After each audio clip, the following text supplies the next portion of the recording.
Alright, so here we go. What's up, y'all? Making another video here. And this video is really gonna be about putting events together. This is my personal page, right? So when I'm posting videos and when I'm talking about different things that's going on in my life, I just want to talk about the things that, I'm interested in. And one of the things that I'm interested in is events. So during Art Basel, we have a whole bunch of events, right? We have 5 events in 5 days. Maybe even 7 events in 5 days, but it's gonna be crazy. It's gonna be amazing. We just left Tampa Entrepreneurs in Tampa.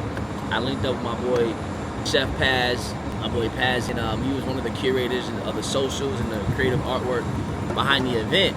And it was such a dope event because I got to see from a different organization's perspective how an event was being ran, how the sponsorships were being treated, everything from the integral part. So I actually got there early. So I actually got to the event early, and I was helping them set up. I met the CEO or the founder or one of the founders, Joe. Met a whole bunch of guys that were crushing it in the space. And I want to say a few things, right? One of the best ways, they got to take this thing out. One of the best ways to be able to really curate an event, not really curate an event, to curate an event and get your event out there is what you name it, right? You want to give your event a certain type of name, so when people see the event, they kind of know what it is, so they don't have to guess, unless you already have a built-in following. One of the next things that you want to do is you want to be able to figure out how to promote the event, right?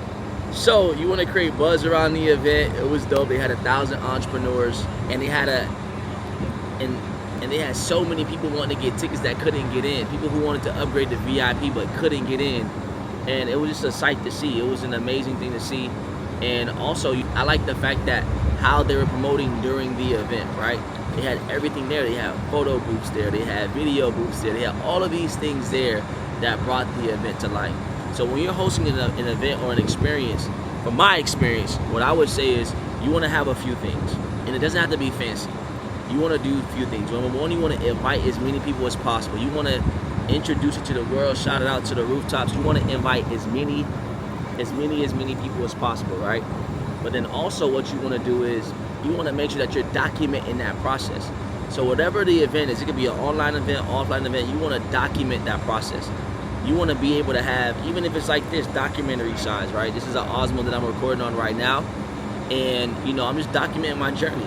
You document the things that you're doing, document the conversations that you're having, document the interaction that you're having. You can even do something like put a microphone on somebody's jacket right here and just record that conversation, right? Those are some things that you can do. And then you go back and you can chop it up, slice it up, however you want to do it. But you got to make sure that you're recording documenting the process, because documentation beats conversation. When you can document something and people can see a visual of it, and remember, 80% of people are going to be consuming content over the next 3 to 5 years through visual, right? What that means is that you want to make sure that you have that documentation there.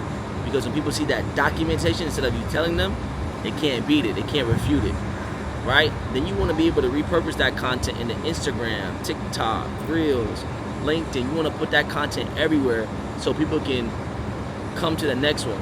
And the thing that I like is that, for me, one thing maybe I would have liked to see them do is create a wait list for the next event.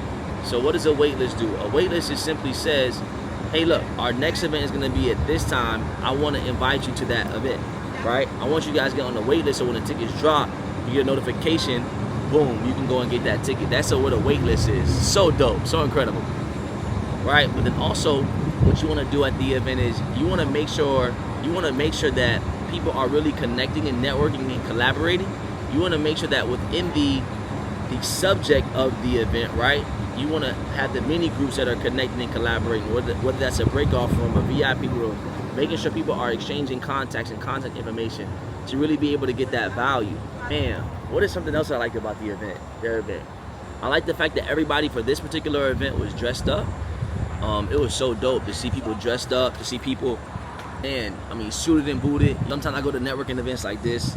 Sometimes I'm suited and booted and dressed up. So I just want to say, I think everybody should host an event. And remember to document your process, collect the data, names, numbers, and emails. And remember always to be of best service to the guests. So that's my advice to them. It was a great event. And for Art Basel, it's going to be crazy this year because we have now over almost 2,000 RSVPs through all of our events so far. We're probably going to get close to the event up to 3,500 to 5,000 RSVPs.